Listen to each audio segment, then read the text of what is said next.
Las que están en tercera. Primeramente, darle la bienvenida al ingeniero Pascual Velázquez, presidente de la Sociedad de Ingenieros de Bolivia, Departamento del Tarija. Si es que podría venir a dar unas cuantas palabras, por favor.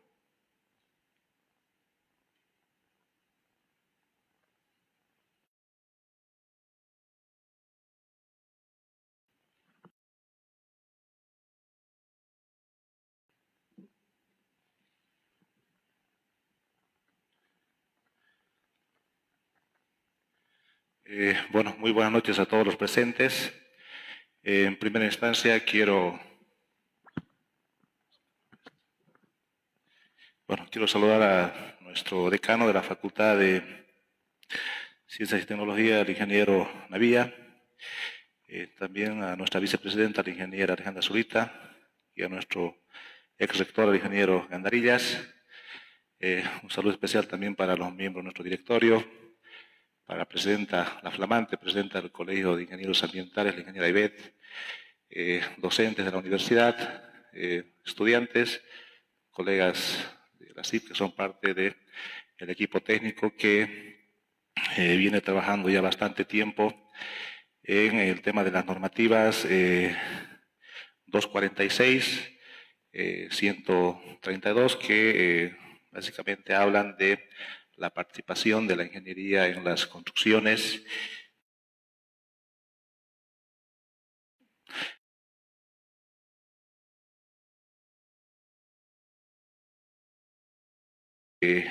Todas las especialidades de las ingenierías, ingenieros sanitarios, ingenieros eléctricos, parte activa en el tema se ha dado un paso importante con las normativas actuales, tipos de edificaciones. Si nosotros no generamos las normativas, y eso hemos sido testigos, ¿no? Durante mucho tiempo en el gobierno municipal, los que manejan las direcciones relacionadas al tema del control, monitoreo y seguimiento del crecimiento urbano han sido siempre arquitectos y, bueno, a beneficiar a los ingenieros. Entonces, creo que el rol de primero nosotros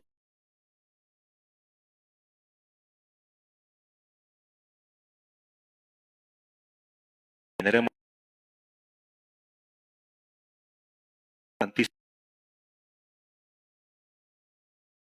siendo para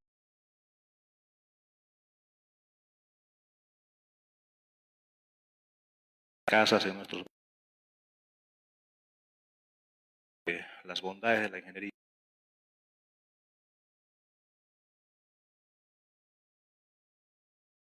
Entonces,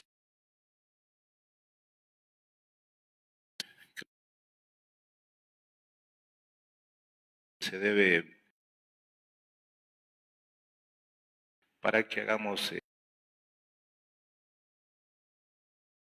esa manera, pues, todo que los colegas estudiantes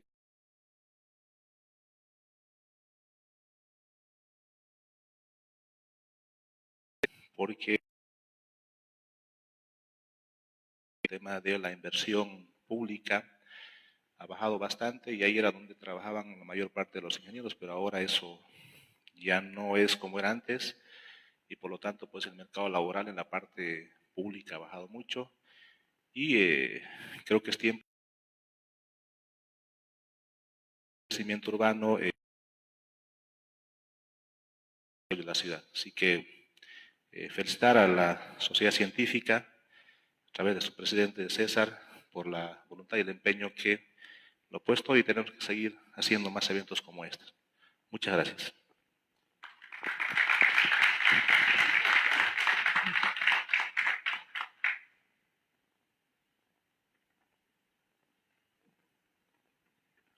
Darle las gracias al ingeniero por sus palabras. Vamos a proceder a presentar y darle la bienvenida al decano de la Facultad de Ciencias y Tecnología, al ingeniero José Navía. Por favor, un aplauso.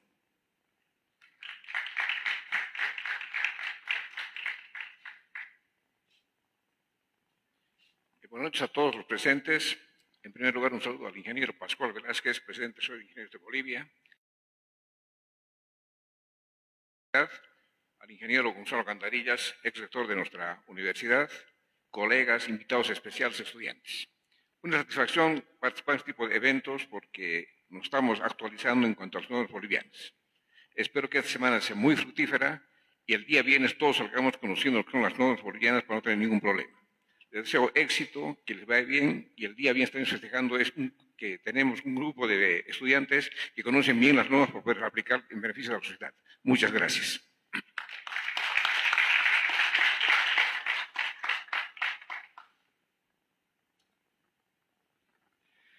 Muchas gracias, ingeniero.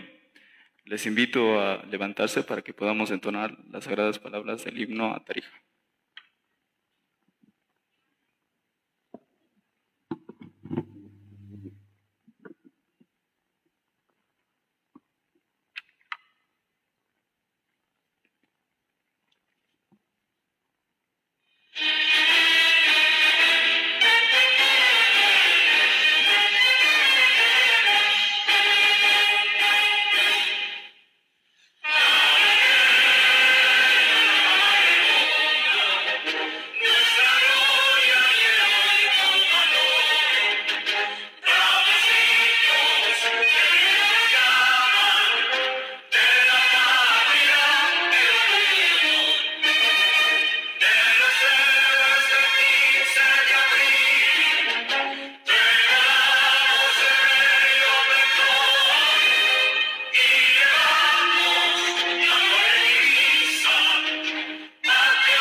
Vamos a proceder a darle la bienvenida al ex rector de la Universidad Autónoma Juan Michel Saracho y asesor de la Sociedad Científica de Estudiantes de Ingeniería Civil, al ingeniero Gonzalo Gandarillas.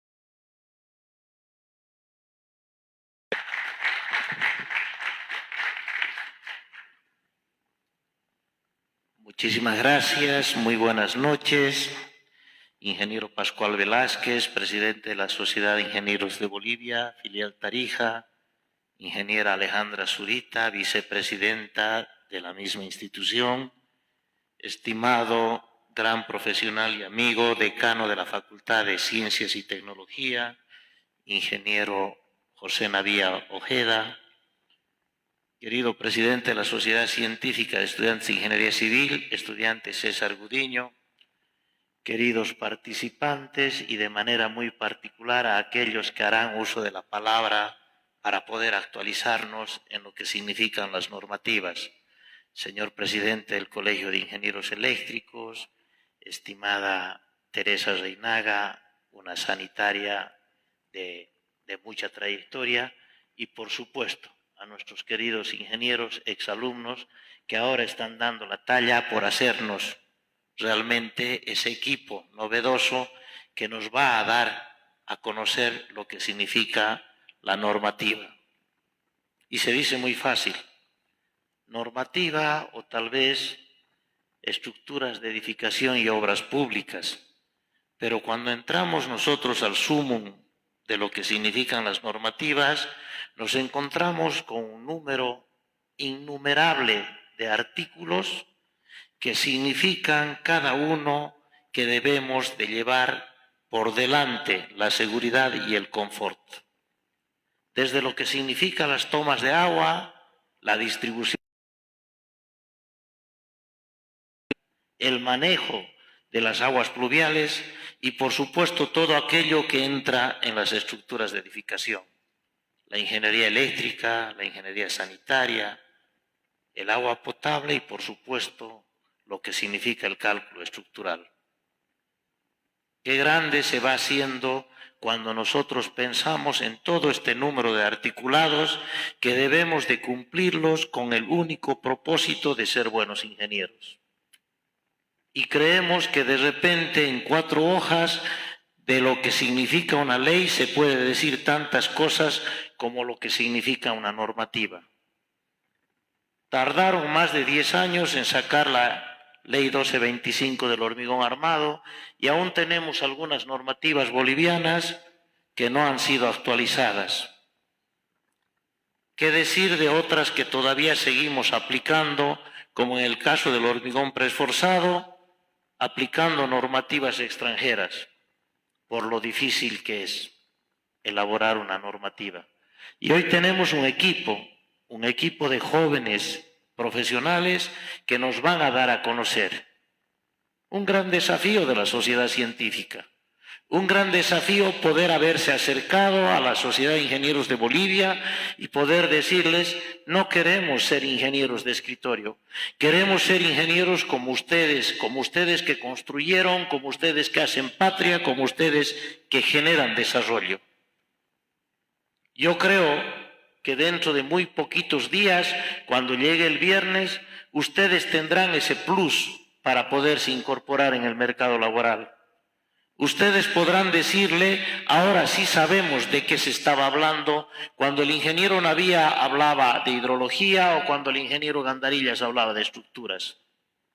Ahora sí podremos decir, en un momento determinado, estamos preparados para poder desafiar a los ingenieros que ya están en el mercado laboral y poder nosotros incorporarnos, al igual que ellos, en un mundo apasionante que significa la ingeniería civil.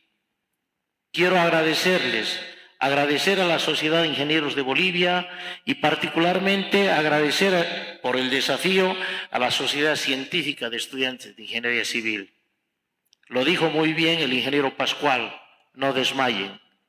Esta es uno más de los desafíos que ustedes han asumido, pero uno más de los desafíos que han asumido es un quehacer diario que llevará a otros desafíos, y esos otros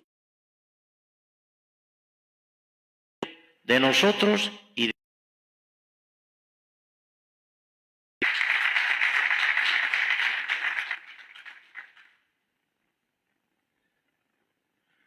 Muchas gracias al ingeniero Gandarilla. Vamos a proceder a presentar a la ingeniera Alejandra Zurita, igual parte de la tercera. Ingeniera, bienvenida, muchas gracias, buenas noches. Y pues bueno.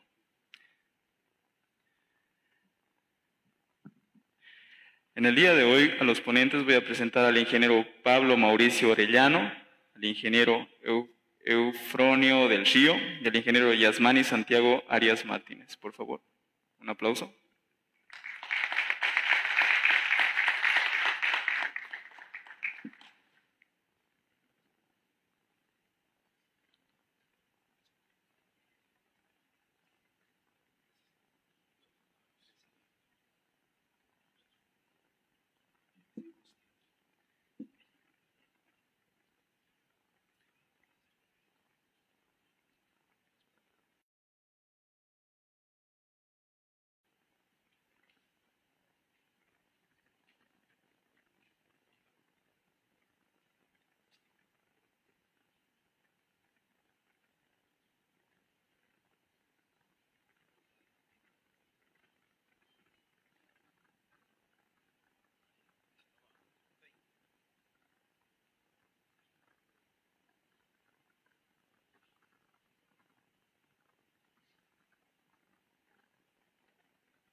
Muy buenas noches a todos los presentes, ingenieros, autoridades estudiantes, colegas.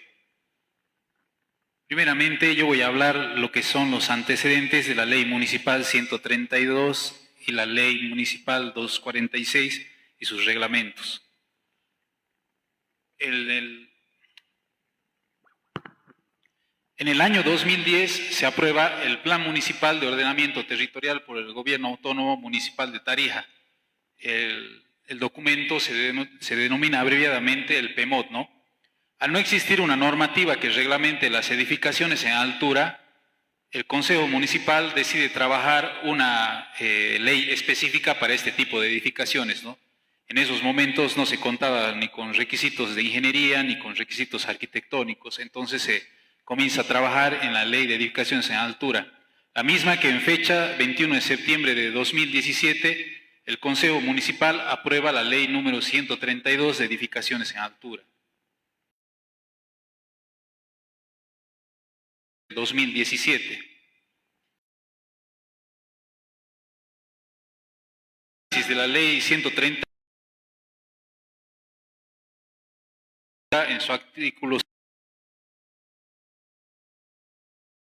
a edificación a los diseños de ingeniería, ¿no? En el caso de, no sé, de clínicas o hospitales, además de todas las ingenierías que son estructural, hidrosanitaria, eléctrica, también requieren instalaciones de gases médicos, instalaciones de climatización, etcétera, ¿no?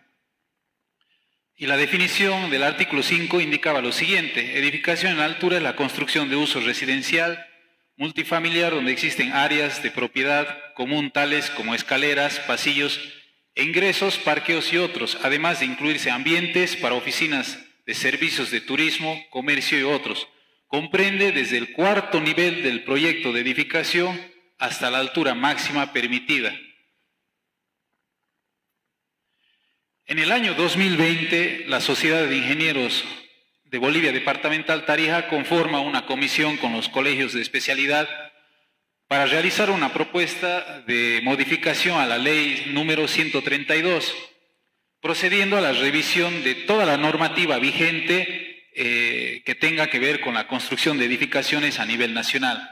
Entre esas tenemos la Guía Boliviana de la Construcción, la norma boliviana 1225001 de hormigón estructural que indicaba el ingeniero Gandarillas, la Guía Boliviana de Diseño Sísmico, el Reglamento Nacional de Instalaciones Sanitarias Domiciliarias RENISDA, diseño y construcción de instalaciones eléctricas de interiores de baja tensión, que es la normativa boliviana 777, y el anexo 5 de instalaciones de categorías doméstica y comercial de gas natural de la Agencia Nacional de Hidrocarburos, de la ANH. Bueno, analizando la parte legal, vemos de que la misma Guía Boliviana de Construcciones ha sido aprobada por resolución ministerial del 17 de julio del 2014, donde indica en su disposición segunda encargar el cumplimiento de difusión y publicación de la presente resolución ministerial, el anexo al Ministerio de Vivienda, de Urbanismo, a través de la Dirección General de Vivienda y Urbanismo. La cual que esta es la portada del documento en el cual se ha estudiado para realizar esta modificación con la comisión de los colegios de especialidades. Y bueno, algo que es muy importante recalcar de la Guía Boliviana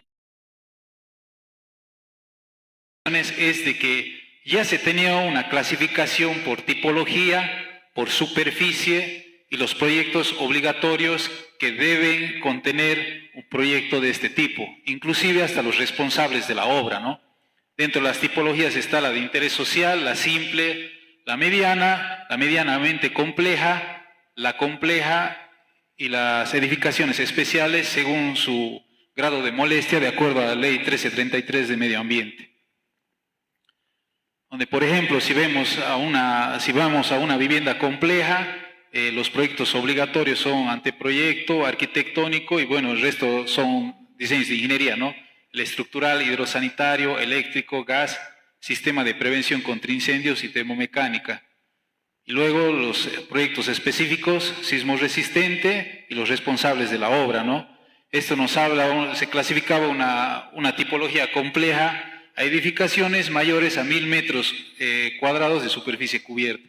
Entonces ya había una guía boliviana de de la construcción de edificaciones en la cual nosotros podíamos basarnos, ¿no? Y aprobada legalmente por una resolución ministerial.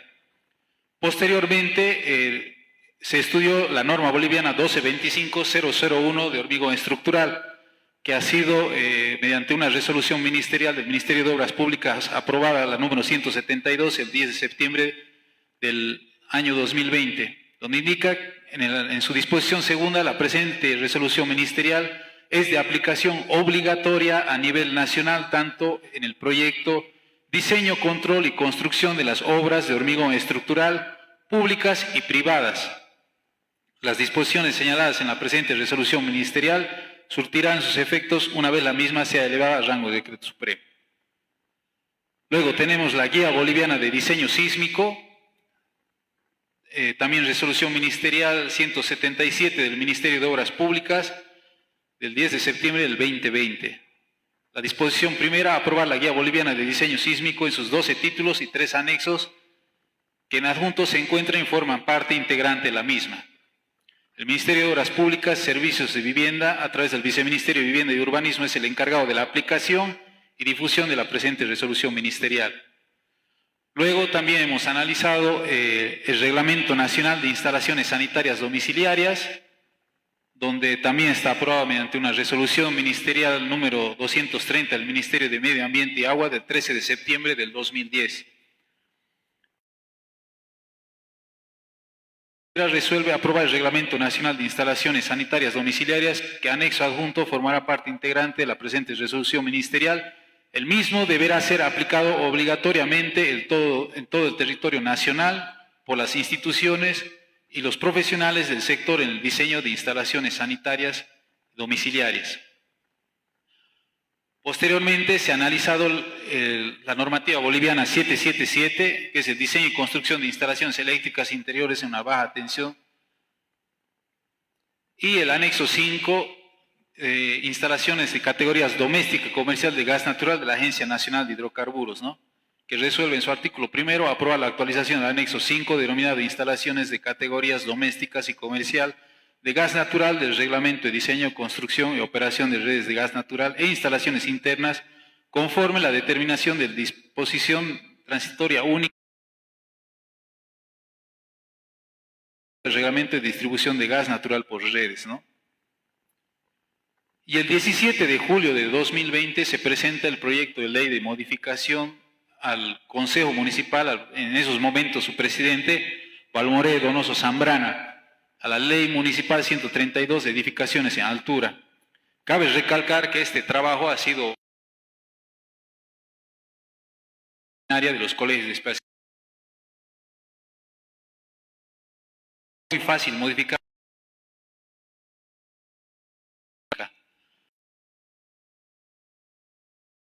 Concejal por concejal, tiene que velar por la seguridad de nuestra población, porque como ya hemos visto, existe normativa nacional que es de aplicación obligatoria, ¿no? Entonces, técnica y legalmente nosotros hemos logrado esta modificación. Obviamente que esta modificación que se ha realizado es perfectible, ¿no? Donde en un futuro ustedes van a ser los encargados de modificar y de perfeccionar tanto estas normativas que estamos viendo como la misma ley municipal o la modificación que se ha hecho, ¿no? Agradecerles por su atención. Bueno, ahora va a hablar sobre en sí la ley 132 y la ley número 246, el ingeniero Martín del Río. Gracias.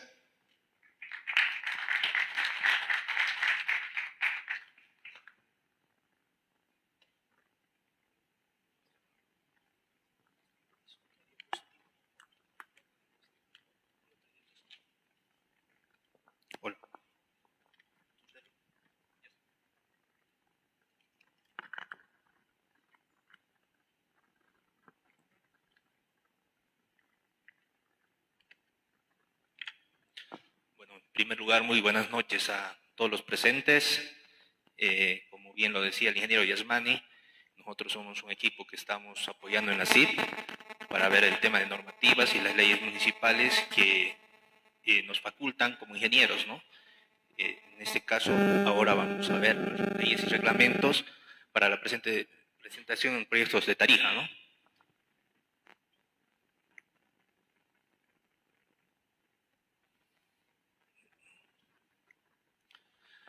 Ya.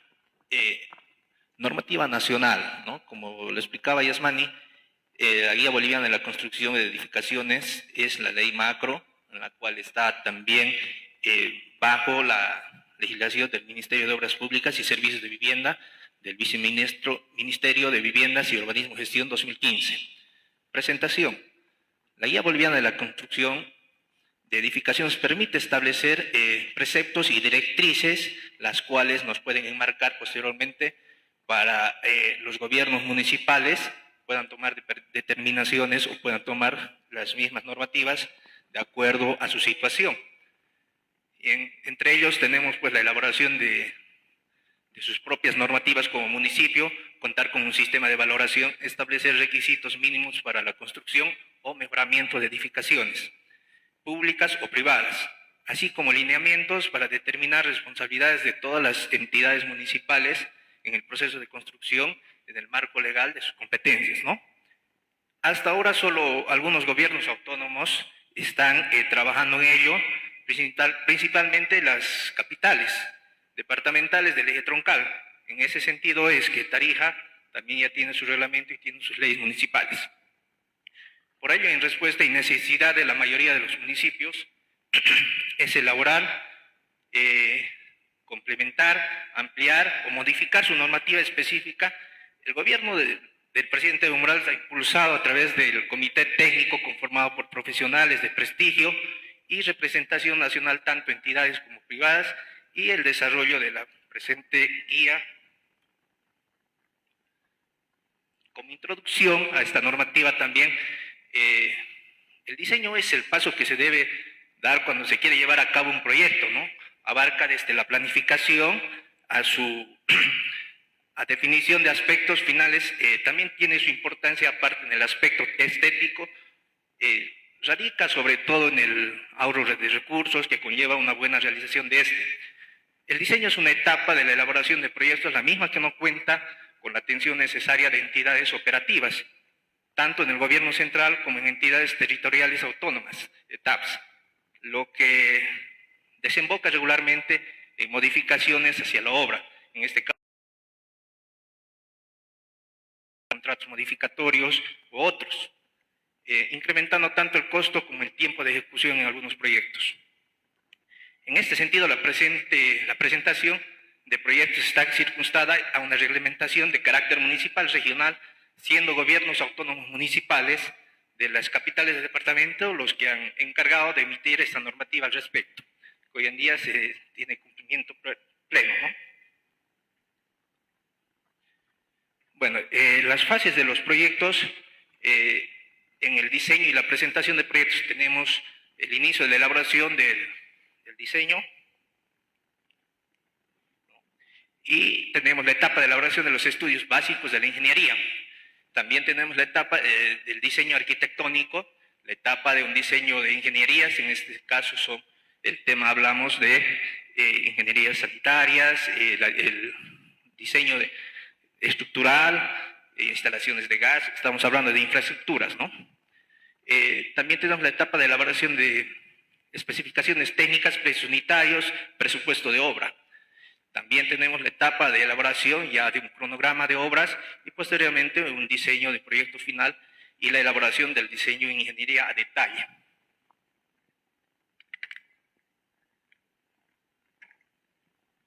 Normativa local. Como bien lo decía anteriormente el colega, el Plan Municipal de Ordenamiento Territorial ha sido aprobado en 2010, la Ley Municipal 132, que son edificaciones a la altura, en 2017, tenemos el Decreto Edil, que ha sido aprobado también en 2018, Ley Municipal 246, la modificación a la Ley 132, que ha sido el 24 de septiembre de 2020. Decreto Edil también que aprueba la adecuación al reglamento municipal de la Ley 132 por las modificaciones e incorporaciones a la Ley 246, que esta ha sido el 4 de enero del 2021. Posteriormente tenemos el Decreto Edil, Reglamento Ley Municipal 246.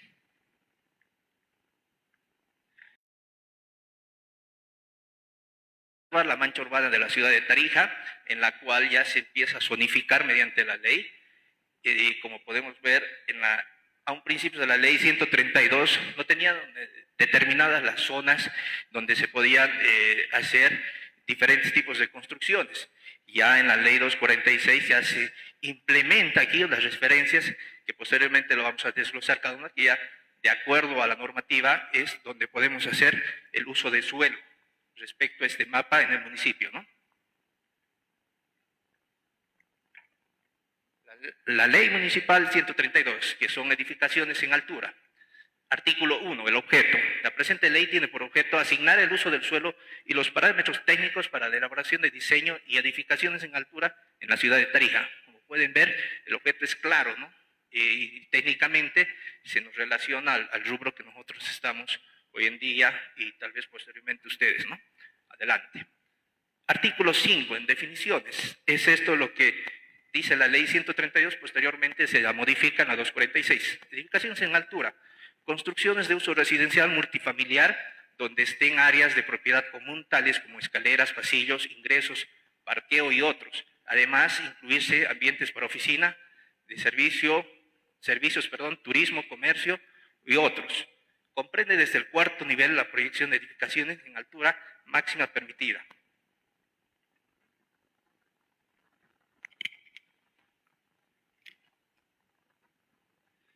Capítulo 2. Como les explicaba en el mapa anterior, pues aquí ya se ya se determina el uso de los suelos en el área urbana.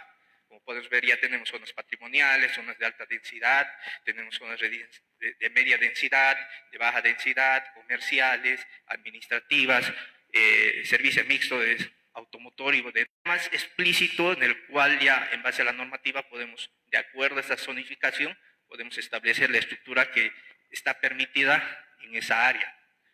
Y acortando acá, ¿no? En el área de extensiva también se puede ver, hay partes de reserva de expansión planificada en áreas intensivas definidas como suelos urbanizables a desarrollarse a mediano y a largo plazo. Posteriormente también tenemos áreas protegidas, donde corresponden a aquellos sectores que necesitan ser reservados, protegidos previamente a amenazas futuras por las zonas, las cuales son las zonas de protección de elementos naturales y paisajísticos. También tenemos la protección de parques urbanos,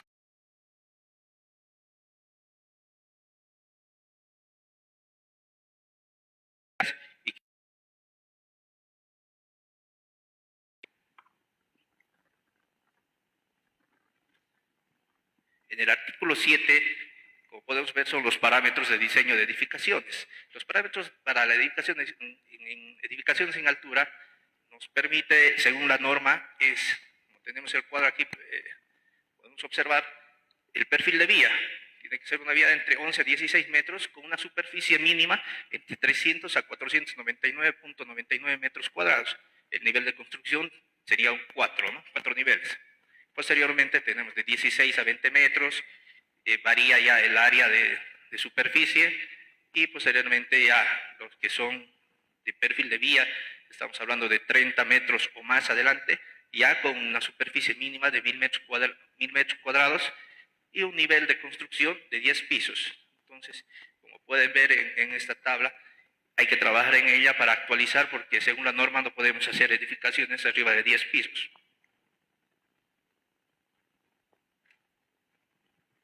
El artículo 12, requisitos.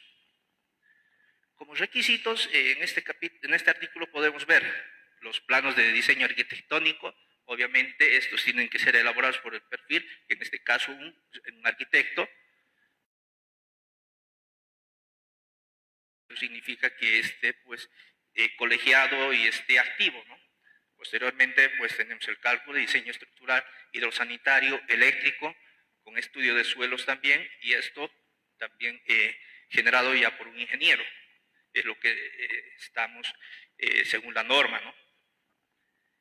Posteriormente tenemos pues una certificación emitida por la institución encargada de la distribución de energías, que es CETAR, en la que también se indica expresamente que tiene la capacidad técnica de proveer energía eléctrica a todos los que serían ocupantes del proyecto de construcción.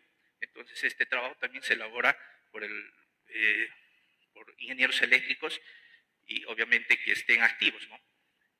También se certifica, hace una certificación por la institución encargada de la provisión y distribución de agua y alcantarillado, en nuestro caso es COSAL, la que expresamente tiene la capacidad técnica para ver que sea sostenible y que tengamos el líquido, que contemos el líquido en el proyecto de construcción. Después tenemos también el instrumento ambiental que correspondiente otorgado por la entidad competente de acuerdo a la categorización de la obra de edificación. Posteriormente tenemos un informe técnico de la Unidad de Bomberos de la Policía Boliviana sobre prevención de riesgos. Y por último tenemos la certificación positiva de la Dirección General Aeronáutica Civil con relación a la altura permitida en la zona. En este punto, mencionarles que la ciudad de Tarija depende mucho, ya que tenemos el aeropuerto casi ya en el centro de la ciudad, es por ello que nos limita a hacer edificaciones de mayor altura.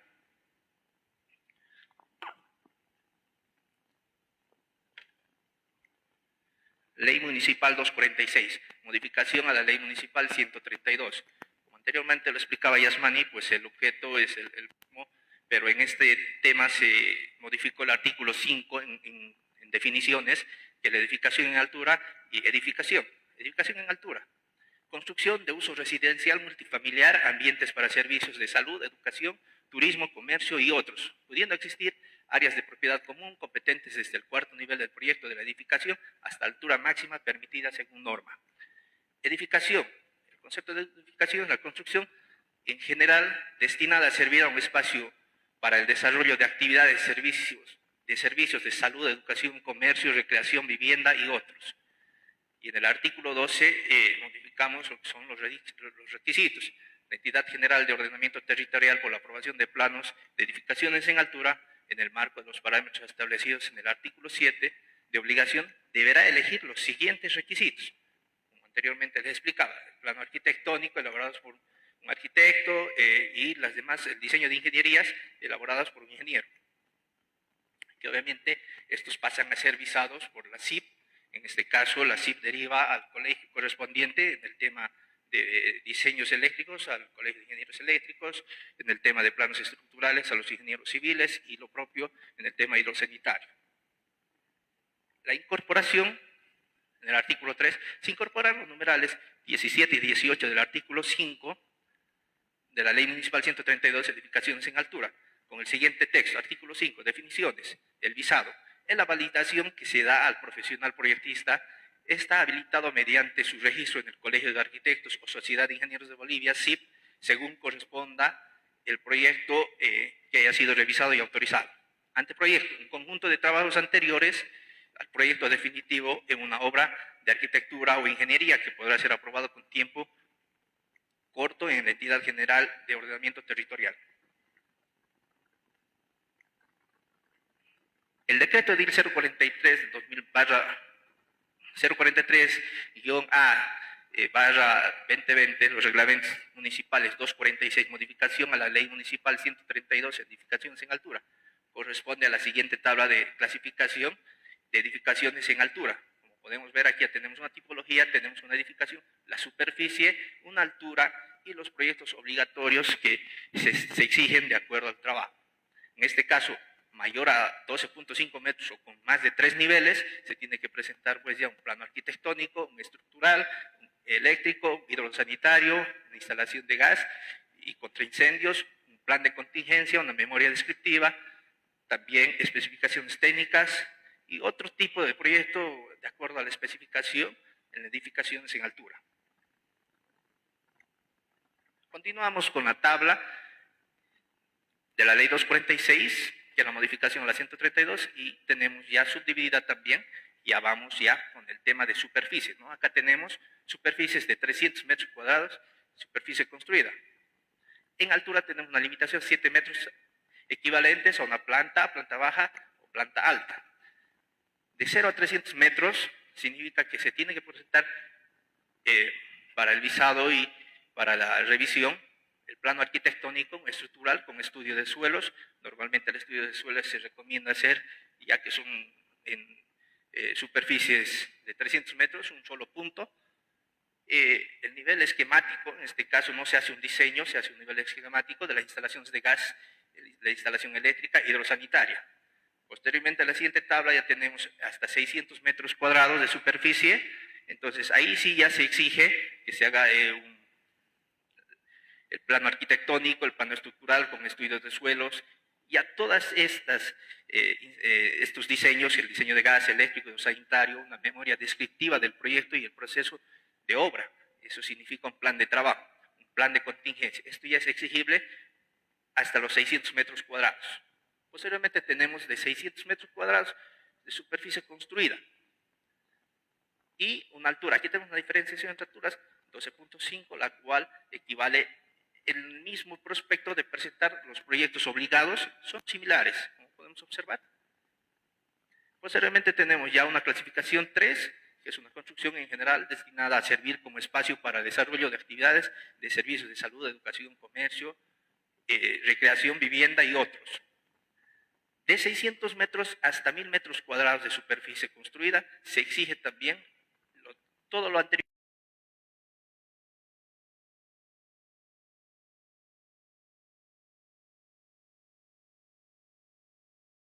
Memoria descriptiva del proyecto y, bueno, de acuerdo al proyecto también se elabora pues un plan de trabajo.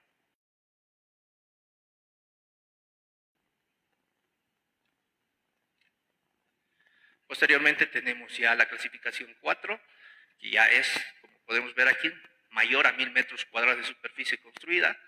Entonces también,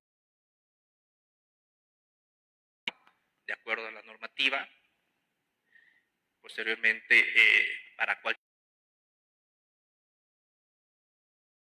a los 300 metros cuadrados podemos ver que la construcción general destinada a servir el espacio para el desarrollo de las actividades de servicios de salud, educación, comercio, recreación, vivienda y otros, a tipología 5, en especial el uso de los modestos y o peligrosos, ¿no? Entonces, hablamos en esta etapa de construcciones macros, en las cuales igual es obligatoria toda la presentación de los proyectos a diseño final.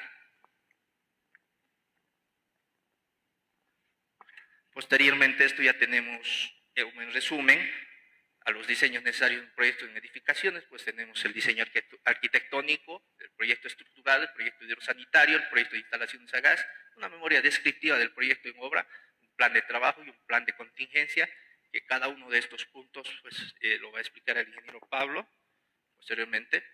Y bueno, muchísimas gracias.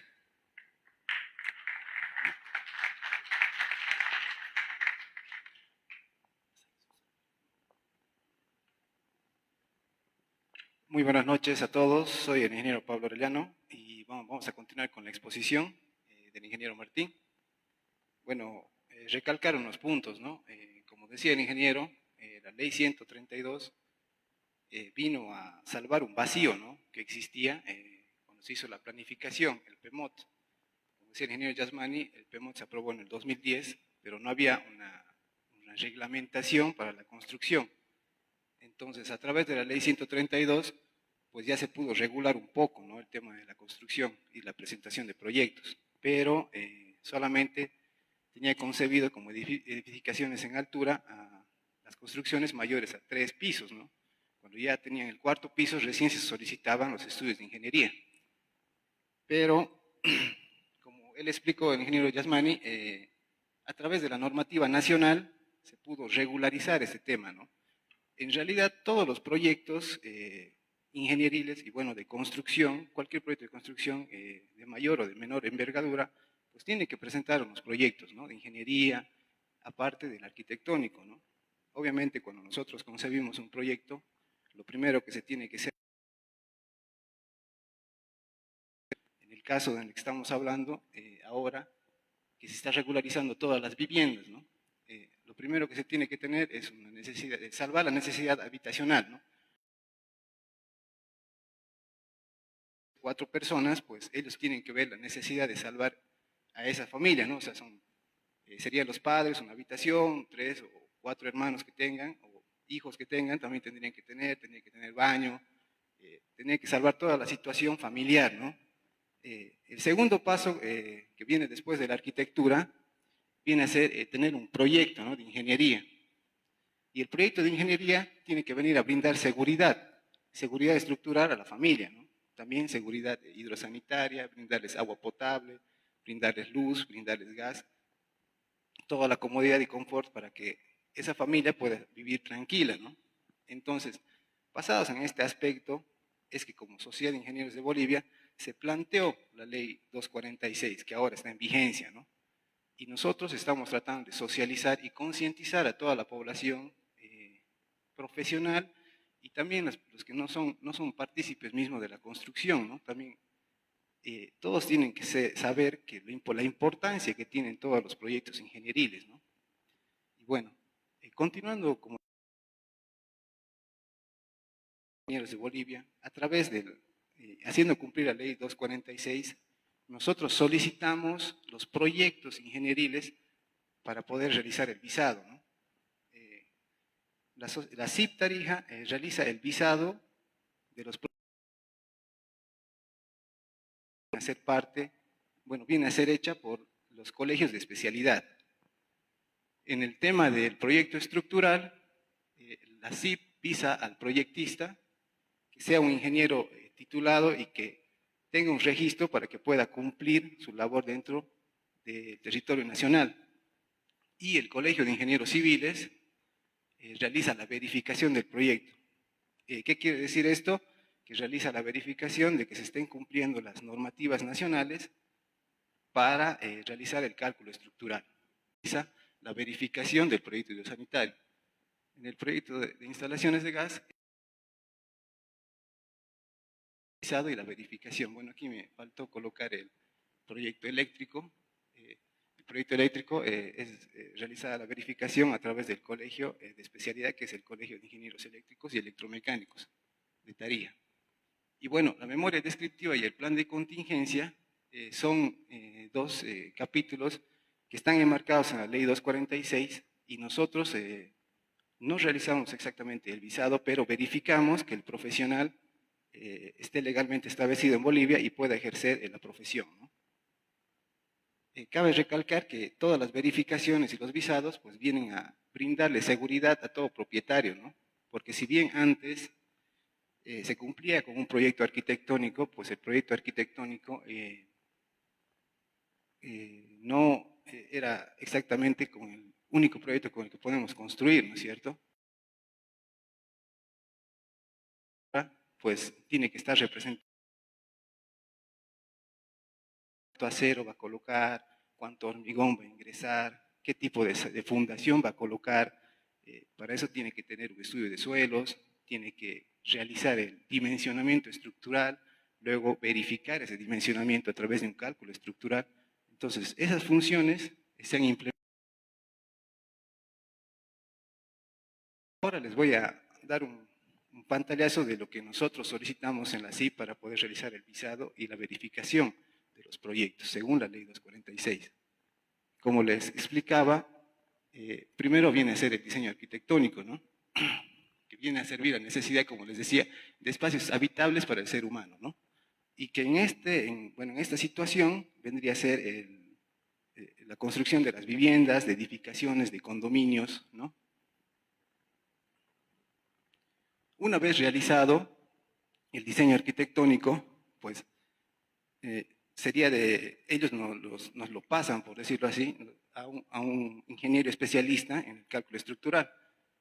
Y los ingenieros, en base al plano arquitectónico, en base a la planta que tienen diseñada y a las alturas que tienen concebidas, pues empieza a realizar, ¿no?, el diseño estructural, que sería empezar por el dimensionamiento, luego la verificación estructural a través del cálculo estructural y obviamente dentro de esto viene a ser muy necesario tener un estudio de suelos, ¿no?, para saber la capacidad portante que tiene el suelo en el que nosotros vamos a edificar, ¿no?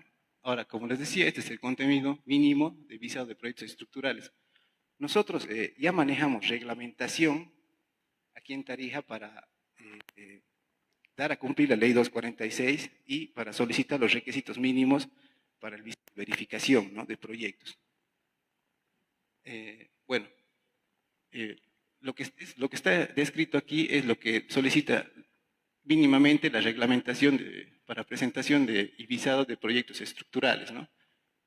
Solicita un formulario 1, que es la declaración jurada del proyectista, en la que él asume la responsabilidad del proyecto y declara que está inscrito en la Sociedad de Ingenieros de Bolivia y que está legalmente establecido en Bolivia para poder ejercer la profesión, ¿no? Ahora, documentos antecedentes. Bueno, los documentos antecedentes, como les decía, es el plano arquitectónico firmado y sellado por el profesional que lo elaboró. ¿Esto qué quiere decir? La presentación del diseño arquitectónico, ¿no? Como les decía también, el cálculo estructural, pues, y de cualquier ingeniería tiene que venir sobre el proyecto arquitectónico, ¿no? Que es en realidad lo que va a venir a salvar la necesidad de la población, ¿no? Bueno, de una estructura. Ahora, para rehabilitación o ampliación, pues se solicita el plano arquitectónico y además relevamiento de la estructura, ¿no? También el informe de evaluación estructural de la vivienda, firmado y sellado por el ingeniero proyectista. ¿Eso qué quiere decir? Bueno, a veces nosotros construimos sin tener, como se diría, clandestino, ¿no? Y nosotros para certificar una construcción clandestina, pues tenemos que evidenciar que esa construcción brinda seguridad, ¿no?, al propietario, ¿no? Entonces, para brindarle, ¿cómo podemos hacer eso? Pues un ingeniero tiene que hacer un relevamiento estructural de la construcción para verificar, ¿no?, que realmente esa construcción es segura, ¿no? Bueno, luego pasamos al estudio de suelos o geotécnico, ¿no? Como les decía, que hay unas recomendaciones para el estudio de suelos. Hasta 300 metros de verificaciones, pues solicitamos un estudio, un pozo mínimo, ¿no? Pero puedes hacer uno adicional, ¿no?, que es lo recomendado. Lo recomendado es tener por lo menos 2 pozos para poder hacer una correlación estratigráfica, ¿no? Porque nosotros podemos tener un tipo de suelo aquí y ese tipo de suelo aquí a 10 metros puede variar, ¿no?, puede cambiar. Entonces, para esta situación, pues es bueno tener más datos, ¿no? Siempre tener más datos es mejor. Luego, hasta 600 metros cuadrados, estamos solicitando 3 puntos de estudio como mínimo, ¿no? Eso quiere decir que entre 301 metros y hasta 600 metros cuadrados, pues hay que tener 3 estudios mínimo, ¿no? De todos modos, estamos siendo muy flexibles con este tema, ¿no? Porque, bueno, ha ingresado esta ley, pero todavía no estamos muy conscientes de lo importante que es tener, ¿no?, un estudio de suelos, tener un estudio de ingeniería, ¿no? Y en realidad esta es la parte más importante, ¿no? Tener un buen estudio de suelos, saber la capacidad portante y a través de eso poder elaborar un buen estudio de ingeniería, ¿no? Bueno, pasaremos. Luego tenemos la memoria de cálculo y eso es lo que nosotros realizamos a verificación, saber qué combinaciones de diseño se han usado, las verificaciones de estabilidad de muros, resistencia de las cimentaciones, luego la elaboración de los cómputos métricos, las especificaciones técnicas en base a los cómputos métricos elaborados, las actividades que se han hecho, y los planos estructurales, ¿no?, planos de cimentación, estructurales de los elementos, que son vigas, columnas, pórticos, planos de entrepisos que vendrían a ser las losas, y los planos de cubierta, ¿no? Notas y cuadros y textos complementarios según requiere el proyectista, a veces colocan, ¿no?, la resistencia del hormigón, la resistencia del acero que están utilizando, la capacidad portante del suelo. Y bueno, todos estos documentos son presentados impresos, porque es impreso como donde se realiza el visado, ¿no? Y una copia en digital de todos estos documentos, de toda esta documentación, porque ese es el archivo que se queda en la cifrería. Bueno, recalcar aquí que, como decía el ingeniero Martín, y bueno, cuando empezaba la exposición, mencionaba, ¿no?, que hay una guía para presentación de proyectos y ha sido basado nuestra reglamentación, bueno, en esa guía, ¿no? En la guía, ¿qué nos pide? Nos pide una memoria de cálculo, cómputos métricos, especificaciones técnicas y planos, ¿no?, dependiendo de la envergadura del proyecto. Bueno, tenemos el diseño hidrosanitario, ¿no?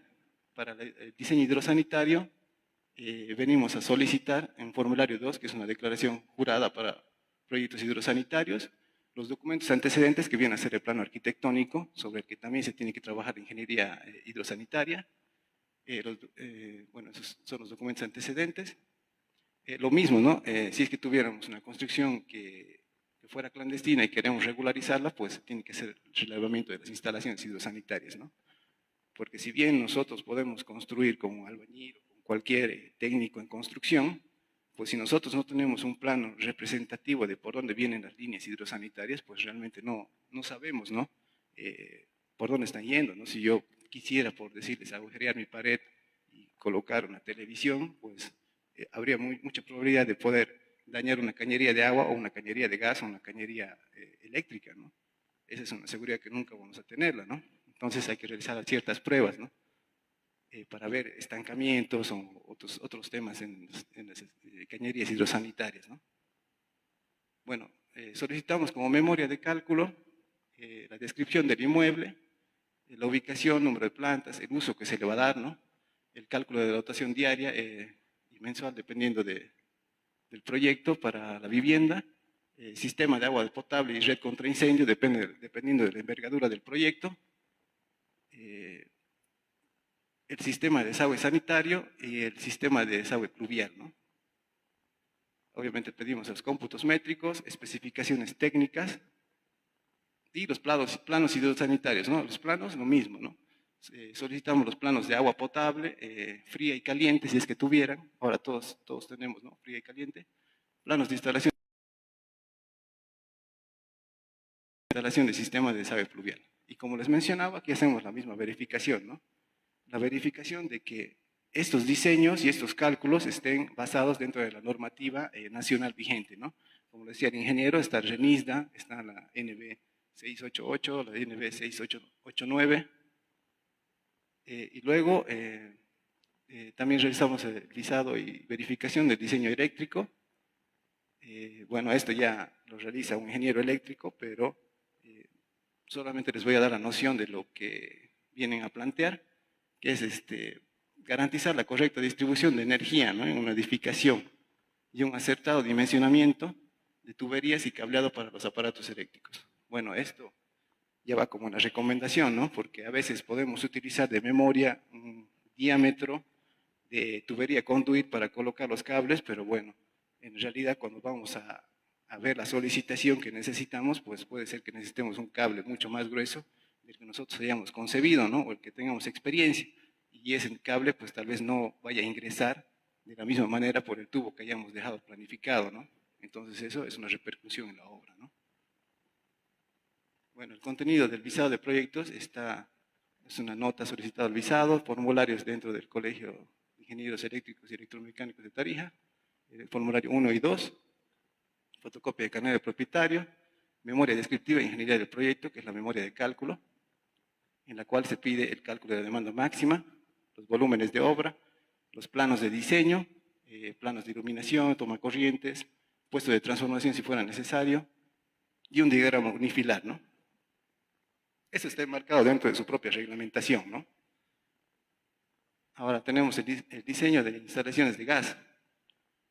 Y el contenido mínimo, bueno, este diseño estamos siendo abiertos que pueda realizarlo cualquier, bueno, varios tipos de ingeniero, ¿no? Ingeniero petrolero, ingeniero de gas, ingeniero mecánico, con títulos de especialización de técnico de proyectos 1 o técnico de proyectos 2, con el respectivo registro profesional y habilitación en la Sociedad de Ingenieros de Bolivia, ¿no?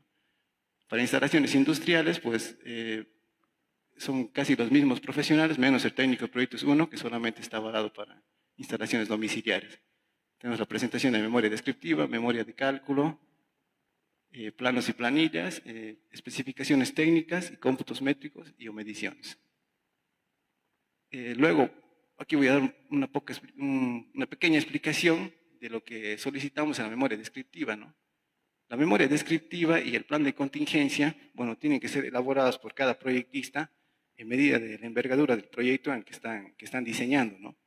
¿A qué se refiere la memoria descriptiva del proyecto? Bueno, tendría que contener mínimamente la ubicación del proyecto, una pequeña clasificación según la ley municipal 246, o sea, como nos decía el ingeniero, en qué categoría se encuentra, las normas y reglamentos aplicables según la zona, eso ya viene según el PEMOT, La descripción del proyecto, bueno, describe qué uso está teniendo el proyecto, qué tipo de proyecto es, ¿no? Si es una vivienda unifamiliar, multifamiliar, si es un edificio, si es un condominio.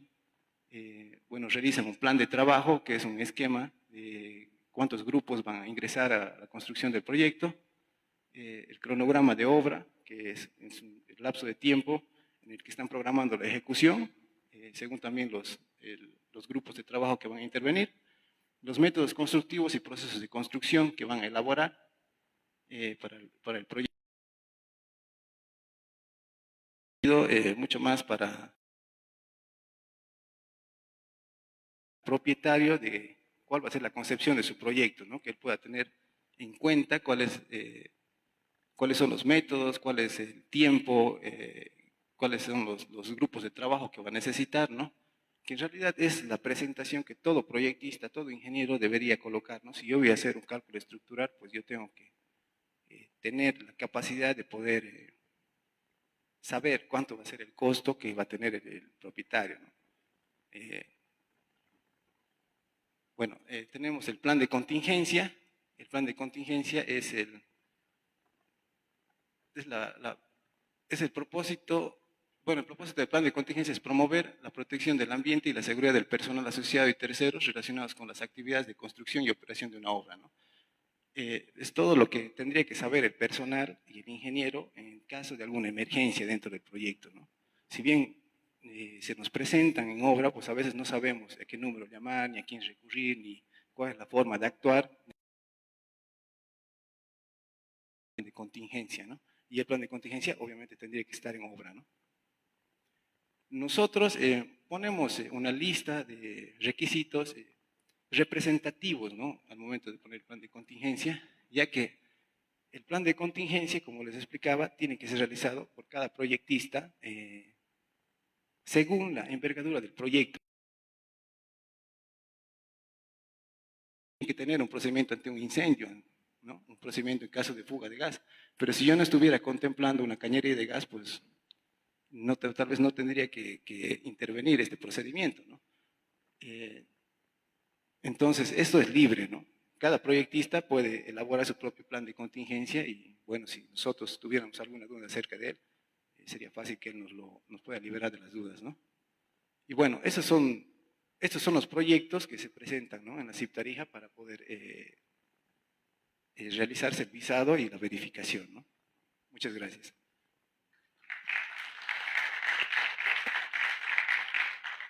Si tuvieran alguna pregunta.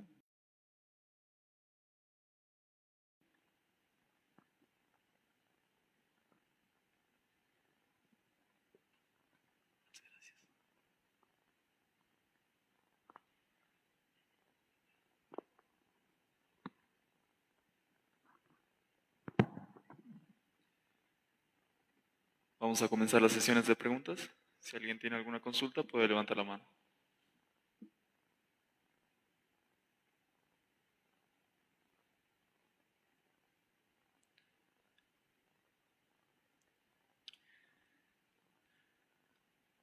Sí.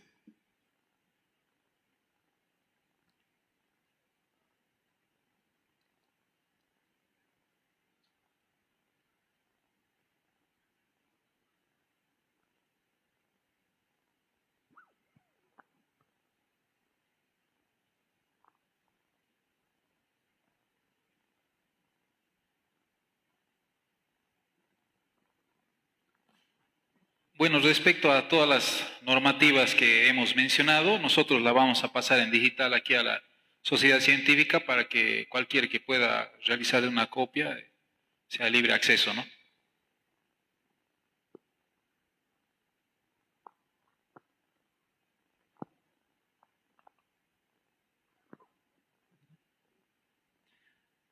Sí, ingeniero.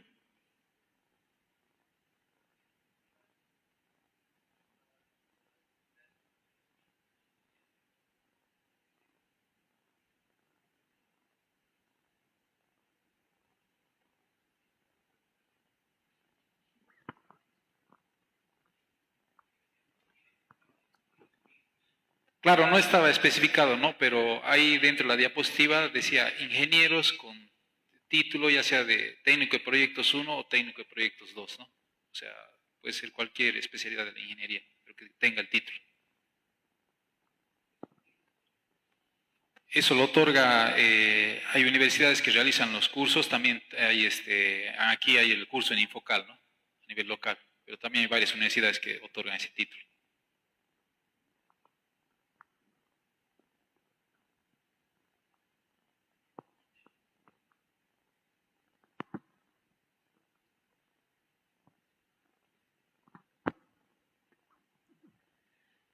¿Alguna otra consulta? Sí.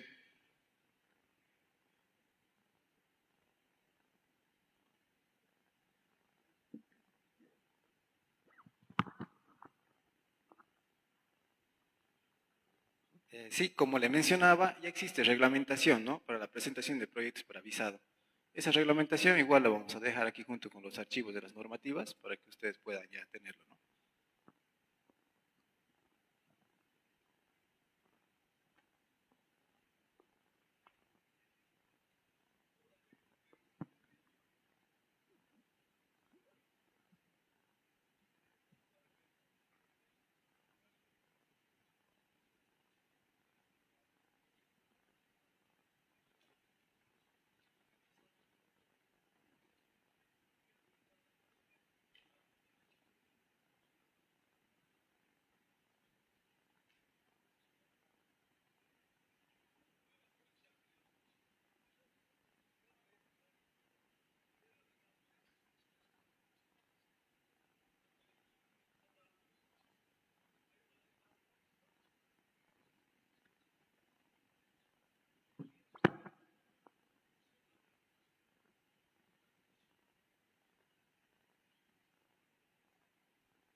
Muy buena la observación.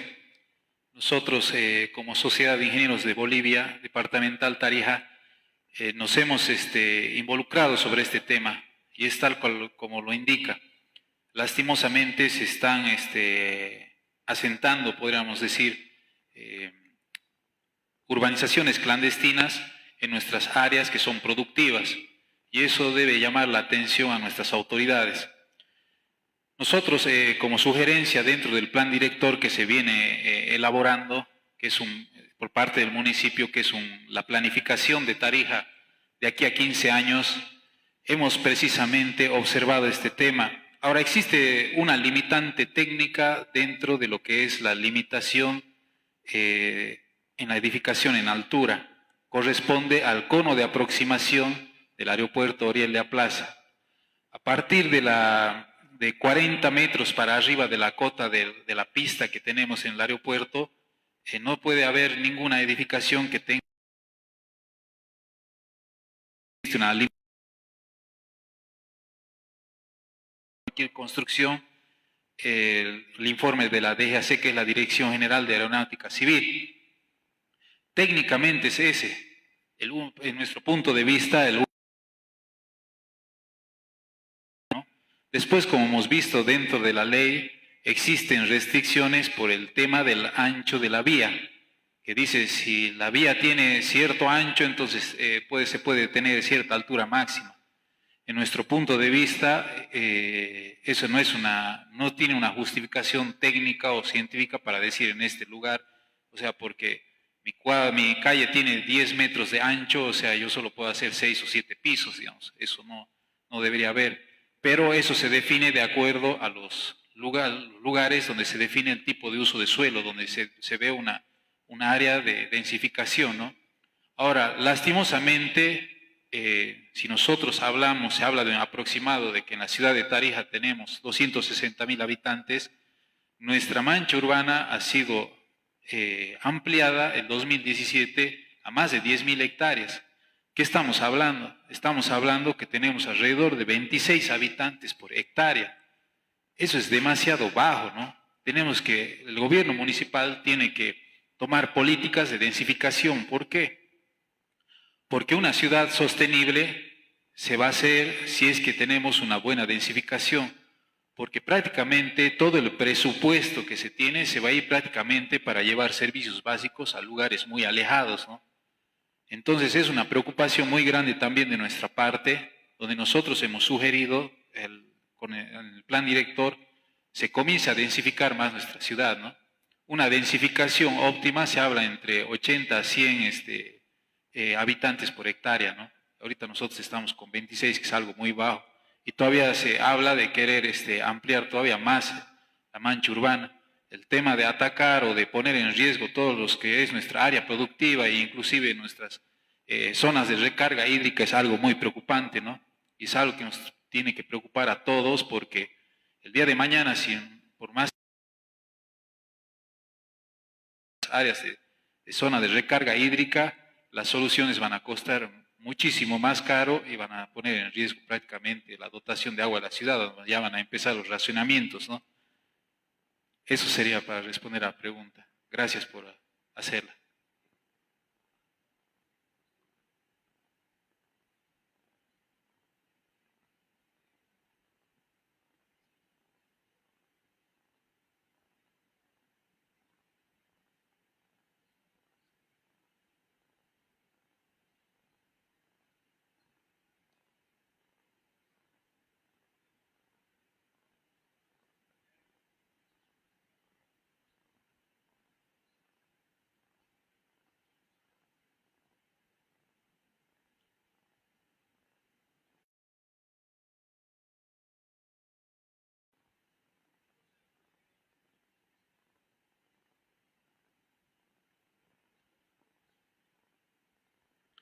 Así es una preocupación muy grande porque lastimosamente la planificación de la ciudad la están decidiendo los loteadores.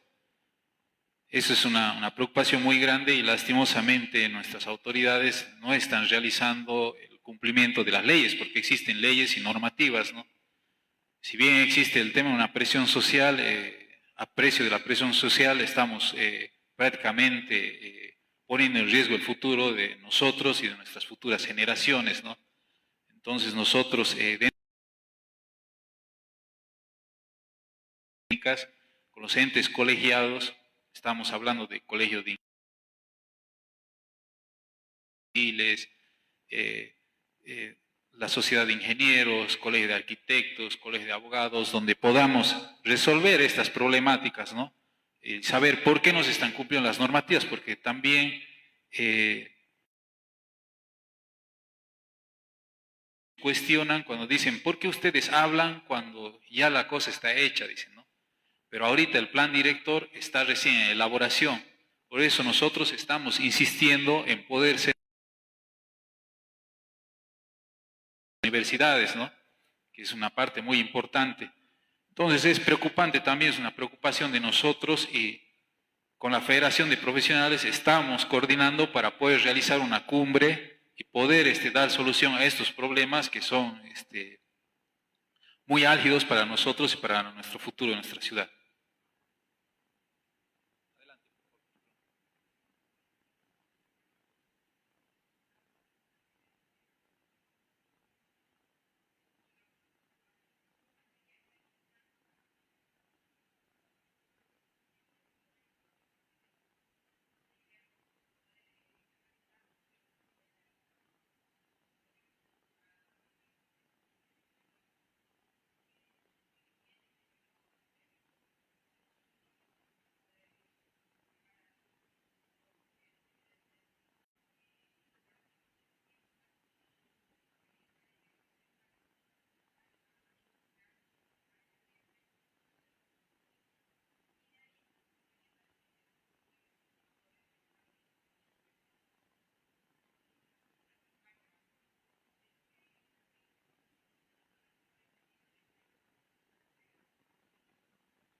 Bueno, existe un problema los últimos días, ¿no? Que es el tema de los trámites en la DOT. ¿Qué es lo que pasa? Existe una limitante respecto a tiempos. Cuando tú ingresas un trámite a la DOT, los tiempos de aprobación son extremadamente largos. En otros departamentos los tiempos se acortan, ¿no? ¿Qué pasa? Digamos, tenemos colegas que son empresarios, que se han dedicado al sector inmobiliario, también gente que viene desde el interior, porque gente que visita nuestra ciudad siempre dice, o con los parientes que ustedes tienen o amigos que llegan, siempre dicen, qué bonito el clima, yo quisiera tener un terrenito aquí, un lotecito, un departamento. Y lastimosamente cuando se quiere invertir, por ejemplo, en hacer un condominio, prácticamente el trámite te tarda entre 2 a 3 años, ¿no? Eso es por un tema burocrático que existe en la DOT. Entonces, ¿qué nos dicen los mismos colegas o inversores? No, yo voy a otro lugar del país y prácticamente en lo que me tarda el trámite en aprobarse en Tarija, entonces yo ya estoy vendiendo los departamentos y hasta ya he recuperado mi inversión en otro lugar. ¿Por qué? Porque nosotros hemos hecho un análisis aquí como sociedad de ingenieros, es de que si el trámite fuera rápido y no existiría ciertas limitantes, además del cono de aproximación, pues otras limitantes técnicas que nos han puesto con este tema de la ley, hubiera una competencia entre los mismos desarrolladores inmobiliarios. Entonces, los precios de los terrenos como de los departamentos van a bajar. ¿Por qué? Porque va a haber una competencia entre ellos de precios. Entonces, eso tiene un efecto dominó. ¿Por qué? Porque, digamos, para sacar un préstamo del banco, si no me equivoco, estoy errado, debe ser con algún porcentaje, pero no tan lejano de eso, solo el 30% de tu ingreso mensual tú puedes destinar para pagar deudas, ¿no? Entonces, si baja el precio ya sea del terreno, del lote o quizás del departamento que tú vas a adquirir, entonces tu capacidad de crédito te va a dar para poder adquirir eso. Por ejemplo, en mi caso y quizás en el caso de muchos profesionales, a pesar de que son profesionales, no podemos acceder a estos créditos porque los bienes raíces o bueno, los departamentos y los terrenos, los precios son extremadamente altos, ¿no? Entonces no podemos acceder a la vivienda propia. A pesar de que existe un crédito de vivienda social, pero los precios de los inmuebles son extremadamente caros. Ahora, respecto al tema del cono de aproximación, el cono de aproximación es una reglamentación por seguridad de la OACI, que es un organismo internacional que establece ciertos parámetros para la seguridad de los aeropuertos, o sea, no se puede cambiar, eso es por normativa. Pero nosotros, preocupados como por esta limitante, también hemos propuesto al gobierno municipal que ya se tiene que ver el traslado del aeropuerto, porque no podemos pensar de que pasen 15 años más y que sigamos teniendo esa limitante, el cono de aproximación. Y bueno, lastimosamente no hemos tenido una respuesta positiva del municipio, ¿no? ¿Por qué? Porque el municipio tiene que ver el terreno. Nosotros, para realizar cualquier tipo de infraestructura de este tipo, tenemos que ir reservando el terreno. Porque no es una infraestructura pequeña, pues, ¿no? Ahorita la pista que actualmente tenemos es una pista de 3 kilómetros. Y tiene que reunir ciertas condiciones técnicas también, ¿no? Posteriormente, ante esta negativa, no nos hemos quedado de brazos cruzados. Hemos gestionado una reunión con el ministro de Obras Públicas, con el ingeniero Edgar Montaño, donde le hemos planteado la problemática. Si bien han hecho el anuncio de que va a haber una inversión importante para refaccionar el actual aeropuerto, le hemos dicho, ministro, tenemos que ver el traslado del aeropuerto. Se tenía el aeropuerto El Trompillo en medio de la ciudad, en Santa Cruz se ha hecho Viru Viru. En Sucre también se tenía el aeropuerto Juan Azurduy de Padilla en medio de la ciudad, se ha hecho Alcantarilla fuera de la ciudad. Entonces, son limitantes para el desarrollo de una ciudad, ¿no? Y bueno, posteriormente nos han dicho de que ya van a venir con sus técnicos para tener una reunión técnica y ver este tema del traslado del aeropuerto, ¿no? ¿Por qué? Porque si bien el aeropuerto lleva estudios de ingeniería que recomienda la OACI, la misma entidad que por seguridad recomienda que para el diseño se debe hacer un estudio de vientos de 5 años, ¿no? Si bien no pensamos que la construcción del aeropuerto va a ser de manera inmediata, nosotros ya tenemos que comenzar con los estudios de vientos por lo menos y posteriormente ya realizar las consultorías, ¿no? Identificar los posibles lugares y comenzar con los estudios de vientos, ¿no? Y posteriormente realizar la consultoría y bueno, yendo paso a paso y posteriormente ver de conseguir los financiamientos, ¿no? Ya sea con contraparte, ya sea 100% del gobierno, ya sea con crédito, pero nosotros no podemos pensar en que en 15 años más que pasen con nuestra ciudad, seguir manteniendo el aeropuerto en ese lugar, ¿no? Y respecto a las mesas técnicas, como dicen, nosotros vamos a hacer llegar la invitación correspondiente a la universidad y obviamente nosotros queremos de que sean abiertas, ¿no? Nosotros pedimos al municipio de que sean las mesas técnicas abiertas, donde podamos participar todos los entes colegiados y las universidades, ¿no? Que son los llamados a realizar la planificación. La planificación no se puede hacer solo con ingenieros civiles o con un grupo de civiles, con un grupo de informáticos, con un grupo de eléctricos o de forestales. Es una tarea multidisciplinaria, porque cada rama de la ingeniería tiene un dato importante que aportar y que se debe adaptar a la realidad de nuestra ciudad. Eso sería. Si alguien tiene otra pregunta o quisiera alguna aclaración, adelante, por favor.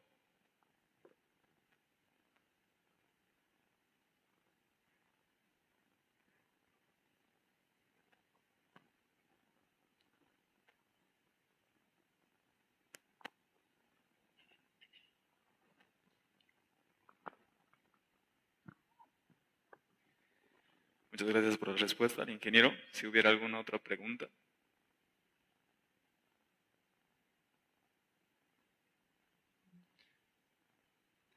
Pues bueno, si no hay más preguntas, daríamos por finalizado el día número 1 de esta semana de socialización de normas. Los esperamos mañana a la misma hora, en el mismo lugar. Muchas gracias a todos y buenas noches.